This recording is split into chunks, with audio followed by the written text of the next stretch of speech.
हम ट्यूटोरियल 6 जारी रख रहे हैं और हमें चौथी प्रॉब्लम को हल करना है।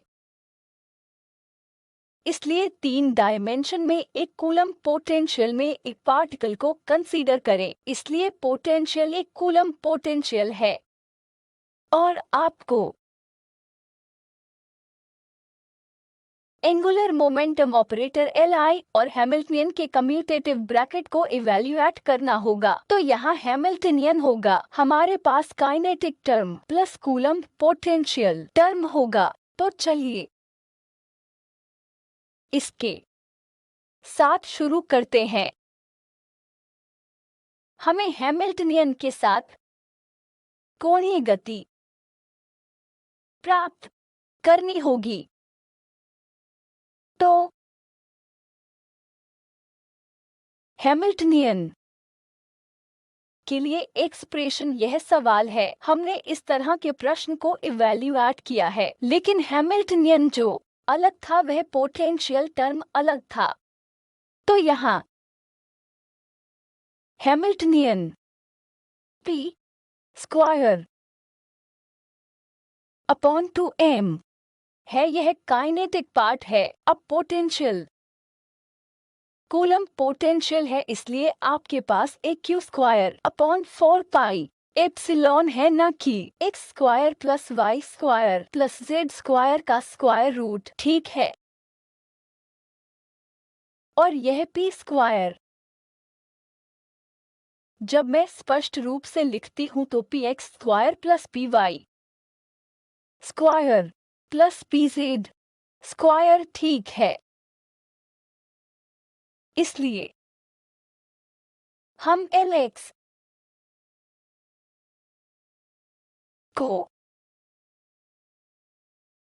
Lx के रूप में लिखना शुरू करेंगे, या Lz Lx py minus y px है। यहाँ हम पहले Lx या Ly या Lz को इवैल्यूएट कर सकते हैं।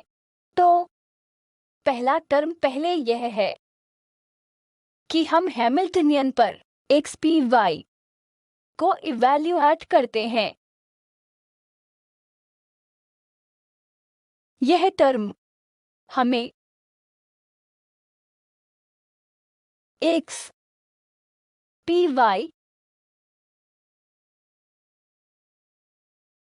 देगा, यह px py pz है। ठीक है, और हम अपने पिछले अनुभव से जानते हैं कि केवल px टर्म ही कंट्रीब्यूट करता है, इसलिए मैं px स्क्वायर लिखूंगी और 2/m मेरे पास यह यहाँ है।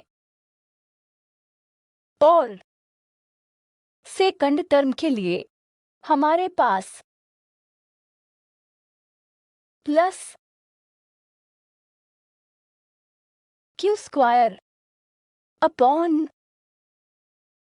4 पाई एप्सिलॉन का कम्यूटेटर है। यहाँ का कम्यूटेटर नहीं, यहाँ आपके पास x कैप और py है, तो इसका commutator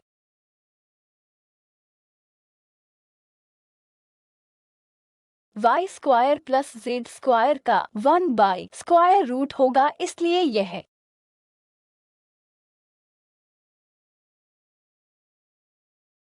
1/x square plus y square plus z square होगा। तो यहाँ हमारे पास पहला टर्म है। हमने देखा है कि px square plus py square plus pz square upon 2m से बना है। दूसरा term potential term coulomb potential term है, जो q square upon 4 pi epsilon है, न कि x square plus y square plus z square का स्क्वायर रूट। और हम हैमिल्टनियन ऑपरेटर के साथ x कैप और py कैप के कम्यूटेटर का पता लगा रहे हैं। तो हैमिल्टनियन ऑपरेटर में हमारे पास 2 टर्म्स हैं, इसलिए संगत रूप से हमारे पास कम्यूटेटर के 2 अलग अलग टर्म्स होंगे। तो यह हमें याद है कि हम याद कर सकते हैं कि यह 1/2m के बराबर था। इसे याद रखें। और एक्स कैप और पी एक्स स्क्वायर कम्यूट करते हैं, इसलिए हमारे पास एक्स और पी एक्स स्क्वायर का कम्यूटेशन होगा जो कि 2i h cross p x cap है। और आपके पास ए पी वाई है, इसलिए पहले टर्म को इवैल्यूएट करना बहुत आसान है। आपके पास x और p पोजीशन और मोमेंटम का एक कम्यूटेटर है जिसे हम अच्छी तरह से जानते हैं। अब दूसरा term q square upon 4 pi x not है, इसलिए हम x कैप निकालेंगे क्योंकि यह कम्यूटेटर ब्रैकेट में कंट्रीब्यूट नहीं करेगा। केवल वह टर्म जो कम्यूटेटिव ब्रैकेट को कम्यूटेट करेगा, कंट्रीब्यूट करेगा, वह पी वाई है। तो आपके पास P Y X square plus Y square plus Z square है। अब यहाँ एक छोटी सी ट्रिक करते हैं। आपको इस एक्सप्रेशन के कम्यूटेटर को ढूंढना होगा और उसका result i H cross p x cap p y cap upon 2m होता है। इस एक्सप्रेशन का कम्यूटेटर बहुत आसान होगा। आपको इस पर momentum operator p y apply करना होगा और दूसरी बार आपके पास मोमेंटम ऑपरेटर होगा जो मोमेंटम ऑपरेटर पर ऑपरेट कर रहा है। तो यह होगा minus q square upon 4 pi epsilon not times x into y operator position operator x और position operator y upon x square plus y square plus z square the whole raise to 3/2। तो यह Hamiltonian के साथ xpy के commutator के लिए expression है। इसी तरह आप हैमिल्टनियन पर ypx को इवैल्यूएट कर सकते हैं। हम हैमिल्टनियन पर एक समान एक्सप्रेशन ypx प्राप्त करेंगे। मुझे एक समान एक्सप्रेशन मिलेगा।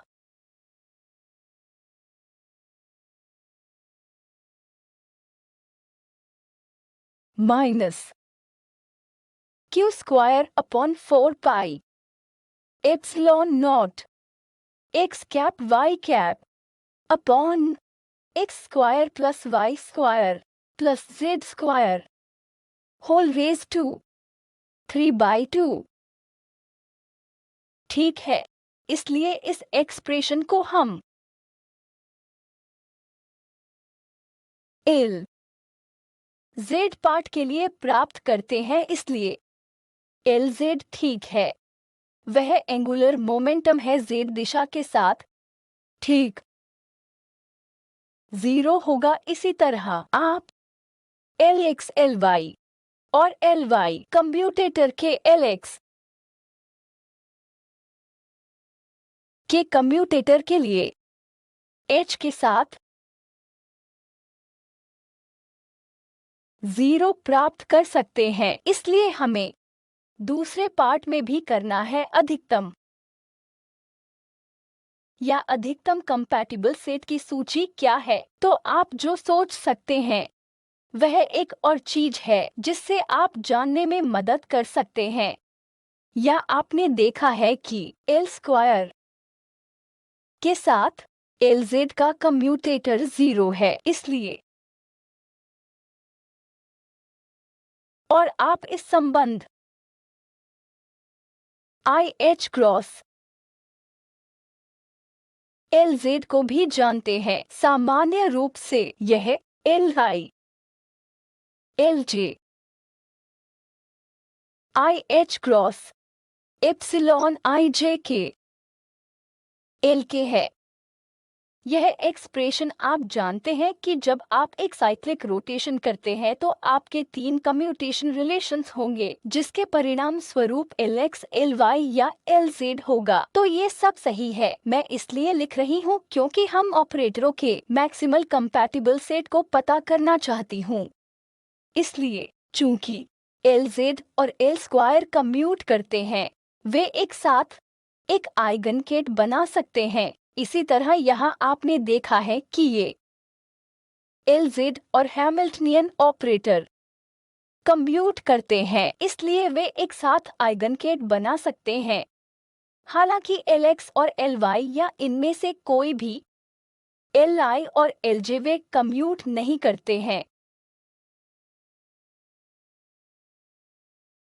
इसलिए कोई इन ऑपरेटरों के लिए एक साथ आइगन प्राप्त नहीं कर सकता है। हालांकि जब आप Lx प्राप्त करते हैं, जब आप L स्क्वायर के साथ Lx या Ly के साथ L स्क्वायर या Lz के साथ L स्क्वायर ऑपरेट करते हैं तो आपके पास एक साथ आइगन हो सकता है, क्योंकि ये L स्क्वायर के साथ Li कम्यूट करता है। इसलिए मैक्सिमल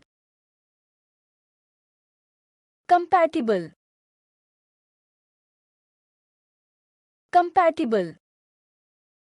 मैक्सिमल कंपैटिबल ग्रुप या ऑपरेटरों का सेट L स्क्वायर है। ठीक है, यह L, Lz और H आप यहाँ बहुत अच्छी तरह से लिख सकते हैं। Lz के बजाय Lz आपके पास भी हो सकता है, या आपके पास Lx और Ly हो सकता है। आपके पास L, Lx, H या L, Ly और H का कंपैटिबल सेट हो सकता है। इसलिए ये ऑपरेटरों का कंपैटिबल सेट बनाते हैं। और ये ऑपरेटर ऐसे हो सकते हैं कि जब आप उन्हें जोड़ते हैं, आप इन ऑपरेटरों के लिए एक साथ आइगन बना सकते हैं। और हमने ट्यूटोरियल 5 में कुछ उदाहरण देखे हैं जिनमें आपके पास 2 ऑपरेटर थे जो कम्यूट करते थे। तो ऑपरेटर 1 द्वारा प्राप्त आइगन मान लीजिए कि ऑपरेटर बी पिछले सवालों में ऑपरेटर ए का एक साथ आइगन था। हमने ऐसे उदाहरण देखे हैं। तो यह प्रॉब्लम 4 थी। मुझे लगता है कि प्रॉब्लम 5 का कुछ हिस्सा क्लास में किया गया था। यह जानने की जरूरत है कि पोलर कोऑर्डिनेट्स में इस श्रोडिंगर इक्वेशन को कैसे प्राप्त किया जाए। यह रिजल्ट प्राप्त करना बहुत दिलचस्प है जो इस प्रश्न में दिया गया है कि आप पोलर कोऑर्डिनेट्स के संदर्भ में कार्टेशियन कोऑर्डिनेट्स लिखकर कोशिश कर सकते हैं। और जब आप पोलर कोऑर्डिनेट्स में दोबारा लिखते हैं तो आपको यह श्रोडिंगर इक्वेशन प्राप्त होता है जो कि R कैपिटल थीटा और कैपिटल फाई का एक फंक्शन है। इसलिए यदि रेडियल पार्ट में वेव फंक्शन है तो आइए हम सब्स्टिट्यूट करें। साई को सब्स्टिट्यूट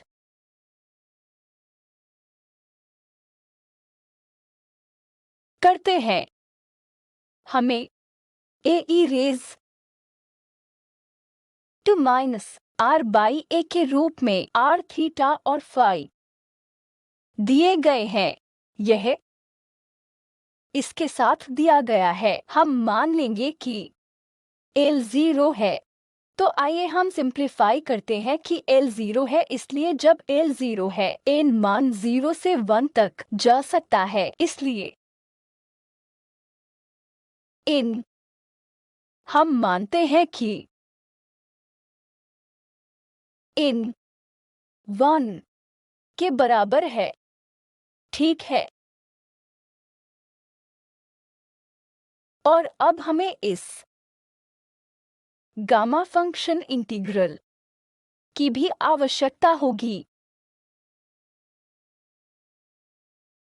तो आप इसका उपयोग कर रहे होंगे, जो और कुछ नहीं बल्कि p के गामा का p है और p+1 शून्य से बड़ा है। इसलिए हम इसका उपयोग करने जा रहे हैं। इसलिए हम ग्राउंड स्टेट के लिए वेव फंक्शन को इवैल्यूएट या सब्स्टिट्यूट करने का प्रयास करेंगे। इसलिए जब आप इक्वेशन के रेडियल पार्ट में वेव फंक्शन को सब्स्टिट्यूट करते हैं तो आपके पास पहला term 1/r² d/dr of r² होता है और वेव फंक्शन में आपके पास e⁻⁻r है, इसलिए e⁻⁻r ठीक है। r² d/dr, इसलिए r² d/dr। यह पहला टर्म है। दूसरा टर्म है h² e plus e²/4π epsilon not r, इसलिए यह टर्म अप्रभावित रहेगा। इसलिए मेरे पास e⁻⁻r 0 है। तो यह आप आसानी से कर सकते हैं। क्या आपको r के संबंध में डेरिवेटिव लेना है? यह मुझे -a देगा और मेरे पास r² के संबंध में डेरिवेटिव होगा। यहाँ आपके पास -a होगा, ठीक है। पिछले टर्म में हमारे पास a/r² था, तो चलिए मैं a/r² लिखती हूँ और r का डेरिवेटिव मेरे पास एक टर्म होगा, इसलिए मेरे पास माइनस साइन होगा, तो मेरे पास d/dr है। ओके, मेरे पास पहला टर्म r² e⁻⁻r है, ठीक है। तो फिर से यह a/r² है। e⁻⁻r का डेरिवेटिव मुझे -1/a देगा, इसलिए यहाँ मैं -1/a लिखती हूँ और मेरे पास r² और e⁻⁻r के संबंध में डेरिवेटिव है, इसलिए यह हमें +2m/h² इंटू e को इवैल्यूएट करना होगा, जहां e ग्राउंड स्टेट के लिए है n = 1 + v²/4π epsilon not r times wave function. Wave function कुछ नहीं बल्कि e⁻⁻r। तो यह e⁻⁻r होगा। मैं डाउनस्टेयर्स लिखूंगी, यह पूरी चीज 0 के बराबर है, इसलिए मेरे पास यहाँ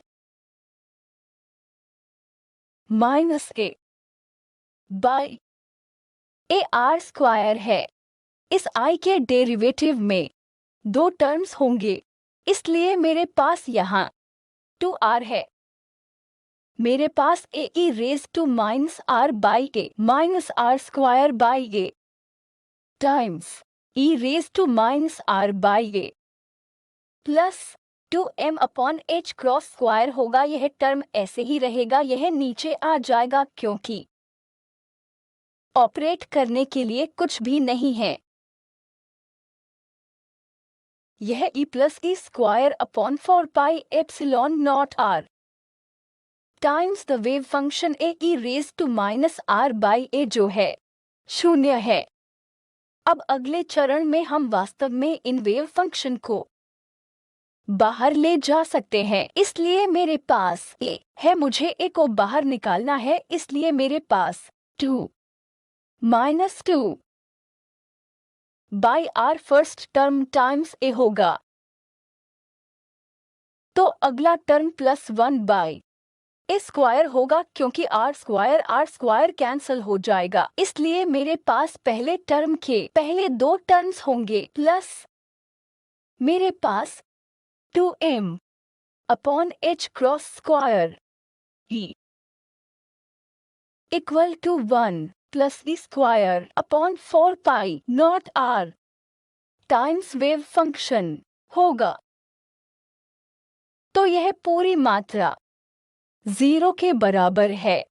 यह कोएफिशिएंट 0 के बराबर है, इसलिए यहाँ हम इसे और सरल बनाने का प्रयास करेंगे। तो आइए या यूं कहें कि यह तभी संभव है जब यह टर्म 0 होने जा रहा हो, यानी मैं h cross square upon 2m times यह एक्सप्रेशन ले सकता हूं।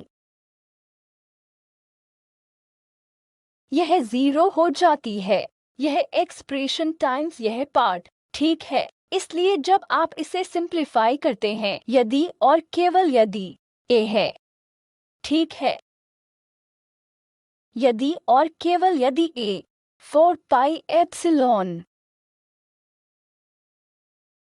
Not r upon m e square के बराबर हो, तो यह तभी संभव है जब रे 4 pi epsilon nought r upon m e square हो। तो हमने यहाँ जो किया है वह यह है कि यदि हमने यह मान लिया है कि यह मात्रा और कुछ नहीं बल्कि 2 बाई आर है, ठीक है, यह पूरी मात्रा और कुछ नहीं बल्कि 2 बाई ए है, ठीक है। इसलिए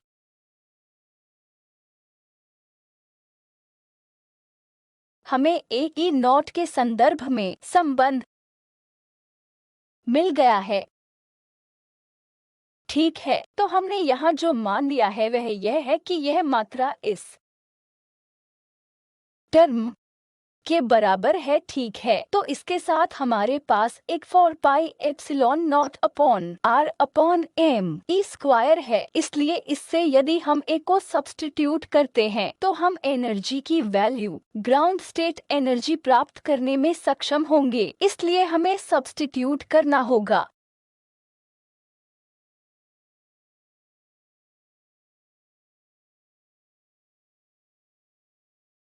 इसलिए फिर से सब्स्टिट्यूट करने के बाद यह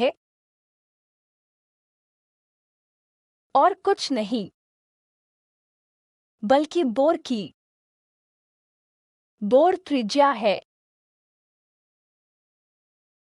ठीक है, ठीक है। अब हम ग्राउंड स्टेट की वैल्यू प्राप्त करेंगे। एनर्जी पिछले एक्सप्रेशन से दी गई है, हम इसे एम ई स्क्वायर के रूप में प्राप्त कर सकते हैं, ठीक है। तो यह ग्राउंड स्टेट एनर्जी के लिए एक्सप्रेशन होगा।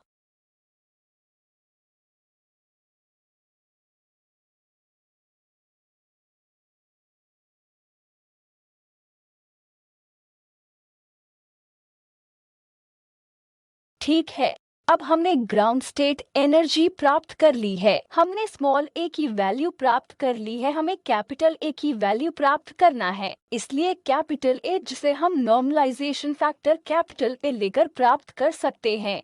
इसलिए नॉर्मलाइजेशन कंडीशन का उपयोग करके, नॉर्मलाइजेशन कंडीशन का प्रदर्शन करके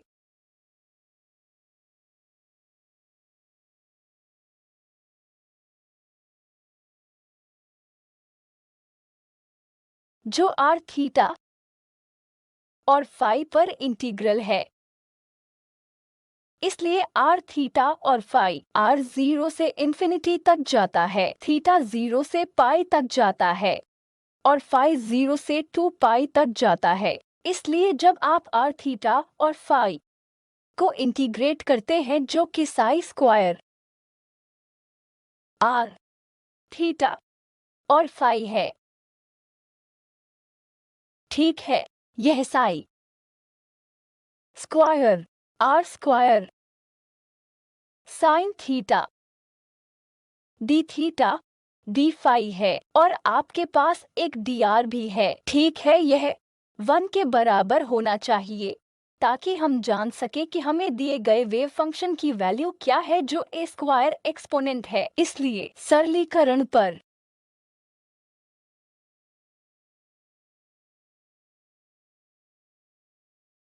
हम प्राप्त करेंगे कि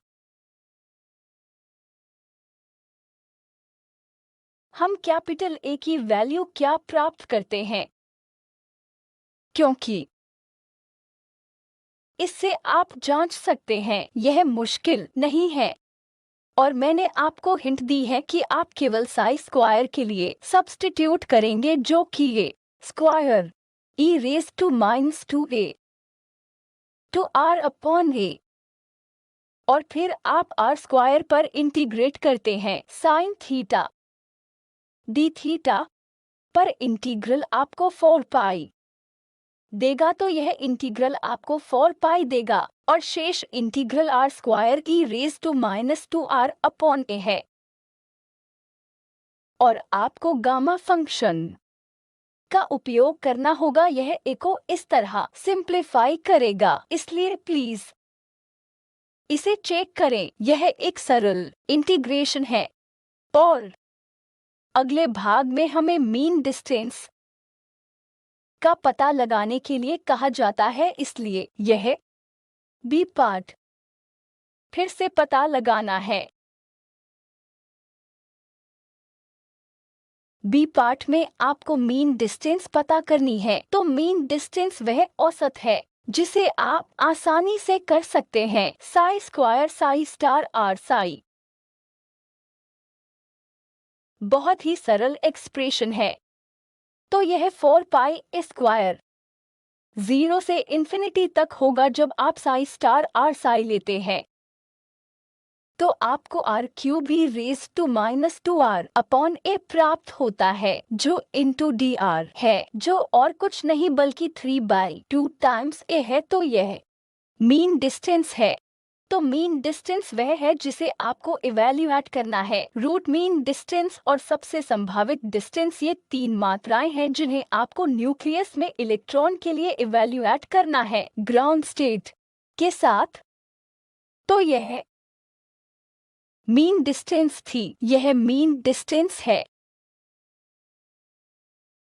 ठीक है, जो मीन डिस्टेंस से प्राप्त किया गया था। मैंने psi star r psi d r को कैसे इवैल्यूएट किया, यह 0 से इन्फिनिटी तक के रूप में सरल है, ठीक है। अगला भाग मीन स्क्वायर डिस्टेंस है। इसे भी आप इवैल्यूएट कर सकते हैं। Mean square distance r square होगा जो कि 4 पाई है इस स्क्वायर 0 से इन्फिनिटी तक। अब आपके पास ए आर स्क्वायर है, तो यह फिर से r raise to 4 e raise to minus 2r हो जाता है। आप गामा फंक्शन का उपयोग करेंगे और इसके लिए रिजल्ट प्राप्त करेंगे, तो यह 3a स्क्वायर आता है, ठीक है। Mean square distance 3a square हो जाती है और आप इसी तरह सबसे संभावित को कैलकुलेट कर सकते हैं। सबसे संभावित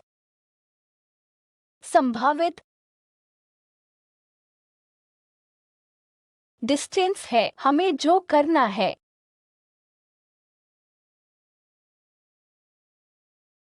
वह यह है कि हमें इस मात्रा को अधिकतम करना है जो कि psi star R square psi star psi है। तो आपके पास R square minus 2r upon A है, इसलिए जब आप इसे अधिकतम करते हैं तो यह r को कुछ के बराबर या r प्राइम के बराबर कुछ a की ओर ले जाएगा और फिर आप r या r प्राइम के उस विशेष मान के लिए प्राप्त कर सकते हैं।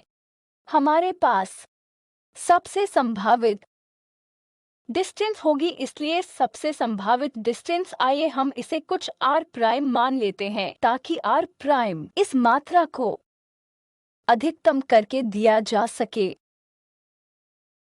जब आप इस मात्रा को अधिकतम करते हैं तो यह r प्राइम को a के बराबर ले जाएगा, इसलिए सबसे संभावित डिस्टेंस स्मॉल a के बराबर है, जो और कुछ नहीं बल्कि बोर की त्रिज्या है जिसका मूल्यांकन हमने इस भाग के इस अंत में किया है।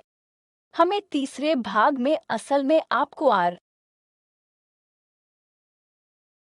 ग्रेटर देन 2a के लिए क्लासिकल और क्वांटम मैकेनिकल प्रोबेबिलिटी को कैलकुलेट करना है, जो एक आसान जांच है जिसे आप कर सकते हैं। आप इसे केवल r ग्रेटर देन 2a के लिए कर सकते हैं। इसलिए जब आप लिमिट्स लगाते हैं तो आपकी लिमिट्स 0 से इन्फिनिटी के बजाय 2a से इन्फिनिटी तक होंगी। आपकी limits r greater than 2a के लिए बदल जाएगी। आपकी इंटीग्रेशन की लिमिट्स 2a से इन्फिनिटी तक होगी जब आप मीन वैल्यू की गणना करते हैं, ठीक है। इसलिए क्लासिकली और क्वांटम मैकेनिक रूप से आपको क्वांटम के लिए मैकेनिक रूप से मूल्यांकन करना होगा। आप एक्सप्रेशन के लिए 2 से इन्फिनिटी तक इंटीग्रेट करेंगे और यह बहुत आसान है। तो यह कुछ इस तरह निकल कर आएगा जैसे 13e⁻⁻⁴। तो कृपया इसे जांचें कि क्या यह सही है। और इसके साथ ही हम इस ट्यूटोरियल को समाप्त करते हैं और इन सवालों के आधार पर हमारे पास हार्मोनिक ऑसिलेटर या हाइड्रोजन एटम पर और अधिक सवाल होंगे हमारे पास और ट्यूटोरियल होंगे।